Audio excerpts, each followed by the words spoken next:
I will be talking about urban and regional development in Luxembourg, both capital city and country. And in their geography, this is a rather specific case of urban development, and I'm using two scientific concepts to discuss this. One is borrowed size from the economist William Alonso. That means that even smaller cities that are not that big in terms of territory and population can be rather significant and important in economic terms, and Luxembourg City is a very good case for that.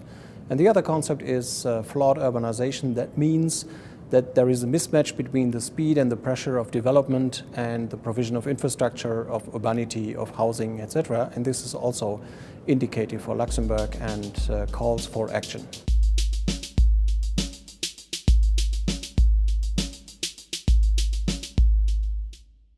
Just over 10 years ago, I had with my colleagues, the mayors of Metz, Trier and Saarbrücken, this vision that perhaps between Paris and Frankfurt, between Brussels and Berlin, there was place for a new kind of European metropolis. None of our cities by themselves would ever reach the necessary critical mass, but if we put our resources together, human resources, infrastructure resources, academic resources, the cultural, the history and so forth, we would definitely, we thought, qualified to become a new kind of metropolis. Now, the new kind of metropolis, meaning that we would not have this huge density of people camped all in one space. There would still be wide open spaces around us, nature to enjoy and so forth. The cultural diversity, we would turn that into wealth, and we will become a kind of a microcosm of Europe really on the divide between the two main European cultures.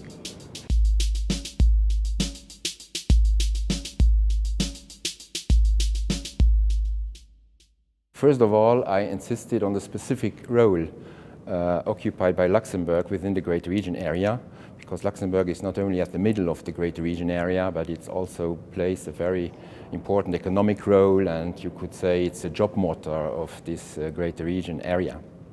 So we started by presenting the Great Region area, the composition of the Great Region, the core region.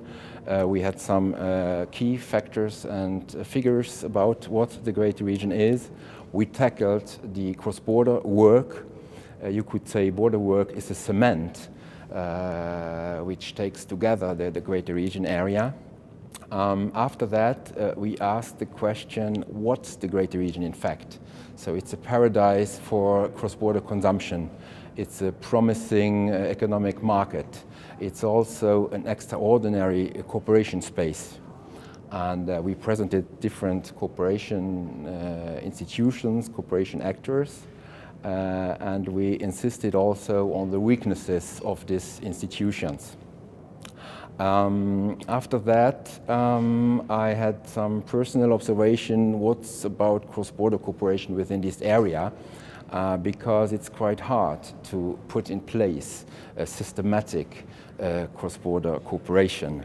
And I mentioned also what Alain Lamassoure calls the gray zone in relationship with cross-border cooperation, because there are problems close to the borders which are too urgent, too important to be tackled by local authorities. At the same time, those problems are not urgent or not important enough to be tackled in the capitals. And that's really a specific problem we have in this Great Region area.